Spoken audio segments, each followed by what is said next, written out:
미국의 변호사, 텔레비전 쇼 호스트, 베스트셀러 작가이자 동기부여 연설가인 멜 로빈스는 보스턴 대학에서 법학을 전공한 뒤 형사사건 전문 변호사로 활동하면서 CNN에서 법률 분석가로 전도 유명한 20대를 보냅니다. 하지만 2008년도에는 부도 직전의 남편과의 사업, 단절된 경력, 이혼 위기에 직면한 부부관계, 심각한 불안증과 알코올 중독까지 겪는 등 인생의 바닥을 치게 됩니다. 당시 침대에서 일어나는 것조차 힘들어하던 그녀는 우연히 TV 광고에서 5, 4, 3, 2, 1, 발사 로켓이 발사되는 모습을 보면서 본인도 5초를 거꾸로 세면서 침대에서 바로 일어날 수 있게 됩니다.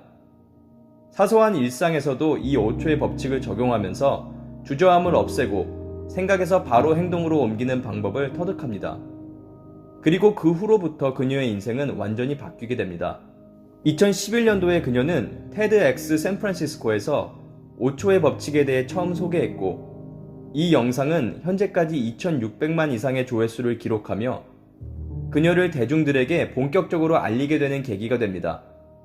그녀의 책 5초의 법칙은 출간 즉시 아마존 동기부여 분야에서 1위 베스트셀러에 올랐고, 오늘날 그녀는 수많은 사람들이 삶을 변화하는데 도움을 주는 영향력 있는 동기부여 연설가 및 강연가로 활동하고 있습니다. 그녀가 전하는 성공조언 3가지를 소개합니다. 다음 주에도 이어서 멜 로빈스의 컨텐츠가 준비되어 있으니 구독과 좋아요, 알림 설정하고 놓치지 마세요. I am going to disappear overwhelm using a simple pitcher, mason jar, and a garden variety spiral notebook. So the most important thing with overwhelm is to understand what it is and a simple tool that you can use to get rid of it. So here's what we're gonna do. So let's pretend that this right here, this empty mason jar, is your brain. In order to do your best thinking, you need to make sure that you've got the full capacity of your brain leveraged and pointed at the things that are important to you. Here's the problem. When you go through life, as you go through life, what happens is, your brain starts to fill up with information, and that's what creates a state of feeling overwhelmed. So as you go through your day-to-day life and you start checking email and looking at texts and looking at Facebook and sitting in meetings and flipping through television channels and sending emails and writing Excel spreadsheets, your brain gets pretty full, doesn't it? And so when you feel overwhelmed, what I know about you is that your brain is full of a bunch of garbage. What you need to do in order to fight overwhelm is you've got to actually do a brain dump. This is what you're going to do. You are literally going to dump out everything that's in your head onto this piece of paper. Every concern, every worry, every to-do, everything that's bothering you, that you're thinking about, you're going to write down. Once you get that stuff all down on a piece of paper, pull out a highlighter. Take a look. You could do everything on this list. You could. But what should you do? What are 3 things, just 3, that you should do in order to advance the things that matter to you? Let's see. I got to do that one, I got to do that one, and I got to do that one. The rest of this list is complete and other garbage. It's other people's stuff. It's the email stuff. It's the meeting stuff. It's the stuff that's not all that important to me. It's not that mission critical. So by dumping everything out, I now not only have the 3 things I need to do, I've got a clear head so I can get it done. Whatever it is that you're doing right now, it's leading to the thing that you dream of doing. And you're not going to progress until you get the skills and the experience that you need. Even if you're working at a front desk job at a local gym, you're learning customer service. You need to learn that kind of stuff before you can launch your own business. Ask yourself, what is it that I am learning? What's the skill that I'm honing? What am I learning that I'm going to take with me on my journey to do that next big thing? Because I guarantee you there's something in the minutia of what you're doing right now that you are developing an expertise and a skill around that you're going to need as you launch yourself towards the next thing. But I'm telling you, patience and be very, very mindful of the skills and the experiences that you're learning right now.